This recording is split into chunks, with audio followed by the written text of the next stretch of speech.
통상적으로 얘기하는 평당 100만 원이다, 뭐 200만 원이다 라는 기준에 꼭 맞추실 필요는 없으실 것 같아요. 나중에 시공 단계에서 이거 아닌 것 같은데 다른 게 더 좋은 것 같은데 라는 상황이 생기게 되면 그게 다 전부 다 금액적인 비용적인 리스크로 다 안게 되겠죠. 이제 해외에서는 설계비가 측정이 되나요? 설계비를 지불한다는 거는 어찌됐건 보이지 않는 그 무언가에 그 지불을 하는 거잖아요. 물론 나라마다 케이스는 다르긴 하겠지만 우리가 생각하는 선진국에서는 당연히 이것들을 꼭 내야 되냐 안 내야 되냐에 대한 성격보다는 당연한 걸로 생각하고 있는 걸로 알고 있습니다. 요즘에 그렇게 클라이언트와 디자이너가 붙어서 뭐 자재도 선정하러 다니시고 그런 경우도 있다고 하는데 그런 거에 대해서는 혹시 어떻게 생각하시나요? 어떠한 스타일로 프로젝트가 진행이 되던 그 둘 사이, 그러니까 그 디자이너와 고객분들 사이에 어떤 그런 신뢰관계만 형성됐다고 한다면 그런 과정은 굉장히 어떤 스타일로 일을 하느냐는 별로 중요하진 않을 것 같아요. 그럼 아키모스피어에서는 자재 선정 과정이 혹시 어떻게 진행될까요?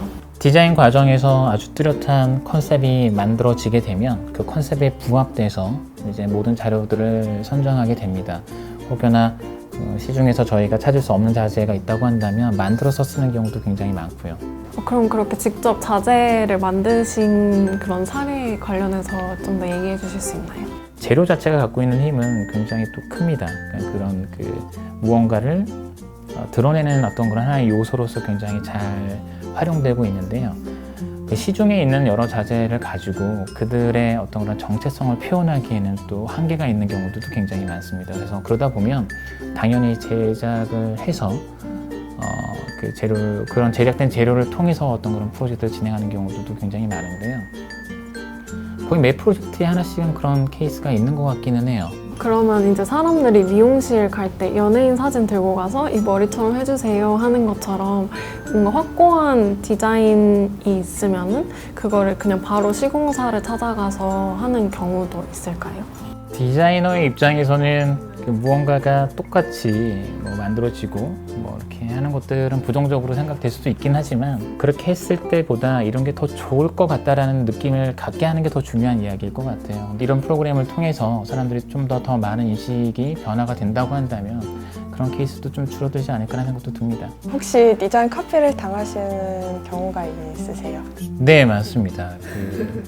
근데 한편으로는 영광이라고 생각되기도 하고요. 그만큼 저희 디자인에 대한 가치가 시장에서도 통했고 그 다음에 그게 성능을 발휘하니까 누군가 또 따라하는 사람이 있겠죠. 근데 아쉬운 거는 눈에 보이는 디자인 이면의 어떤 그런 것들보다는 아주 단편적으로 눈에 보이는 것들만 차용해서 어떤 무언가가 만들어지는 것들은 조금은 씁쓸하긴 하지만 그래도 내가 잘하고 있구나 라는 생각은 하곤 합니다. 디자인 카피를 당하셨을 때 뭔가 법적인 문제는 없나요? 사실 디자인에 대한 이야기를 이게 카피다 아니다 라고 얘기하기에는 굉장히 어려운 이야기들이 존재합니다. 저희 회사 케이스의 경우에는 그런 법적인 사항을 만들어 본 적은 없었던 것 같아요. 혹시 클라이언트 분들께서 그러니까 하시기 조금 힘드신 부분에 대한 걸 가져오셨을 때는 어떻게 하시는 편인가요? 디자이너는 기본적으로 이런 성향이 좀 있는 것 같아요. 누가 걷지 않은 길을 좀 걷고 싶어 한다는 그런 뉘앙스 있잖아요. 결국은 되게 새로운 스타일적인 측면에 대한 이야기든 아니면 새로운 어떤 그런 패러다임, 시대적 패러다임이 반영된 삶의 환경을 담는 공간을 만드는 거든 결국은 새로움은 기본적으로 디자인에 있어서는 숙명이라는 생각이 좀 들곤 해요. 그래서 클라이언트 분께서 그런 새로운 어떤 그런 시대를 반영한 무언가 같이 한번 해보자 라는 어떤 이야기가 무리하게 저희한테 인식되기보다는 정말 재밌게 잘 끝나겠다라는 느낌으로 더 다가오죠. 그건 굉장히 신나는 일인 것 같아요. 근데 만약에 이 스타일러 되게 좋아하시는데 클라이언트는 그게 싫다고 하면은 모든 이야기가 클라이언트가 디자인을 선택한다라는 관점에서 이야기가 진행이 되는데 사실은 그렇지 않습니다. 프로젝트가 잘 되려면 좋은 파트너, 서로 신뢰하고 믿을 수 있고 같은 성향의 사람들을 만나야 되는 건 사실이에요.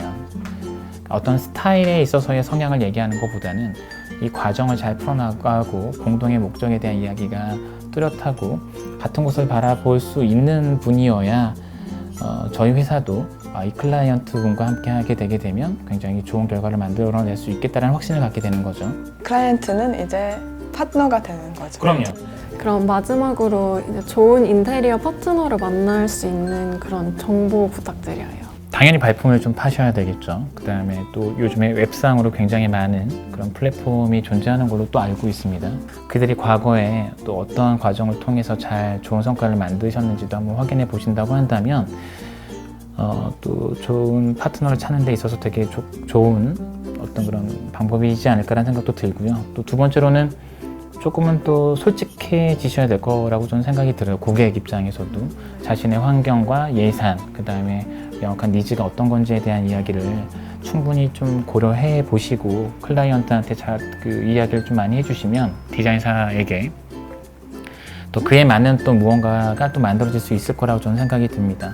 그리고 디자인 사무소나 디자인 파트너를 찾으실 때 그 대부분의 그 디자인에 대한 자부심을 갖고 있는 디자인 사무소들은 디자인 시안을 가지고 누군가를 설득하지는 않습니다. 그분들의 그런 자세를 보고도 뭐 좋은 파트너를 찾는 어떤 그런 한 요소로 보셔도 괜찮을 것 같다는 생각이 듭니다. 촬영하면서 어떠시는지. 인테리어의 시장 환경도 굉장히 좋아져야 되고 필드에서의 그런 환경을 이해하시는 게 그런 쪽으로 가는 굉장히 중요한 어떤 그런 시작이라고 저는 생각이 듭니다. 그래서 그런 관점에서는 어렵지만 되게 재밌는 의미 있는 시간이 아니었나 생각 드네요. 좋은 얘기 많이 해주신 덕분에 이거 보시는 일반 분들도 되게 인식이 많이 바뀌어 있을 것 같아요. 네. 그래서 좋은 말씀 정말 네, 감사합니다. 너무 감사하고요. 감사드립니다.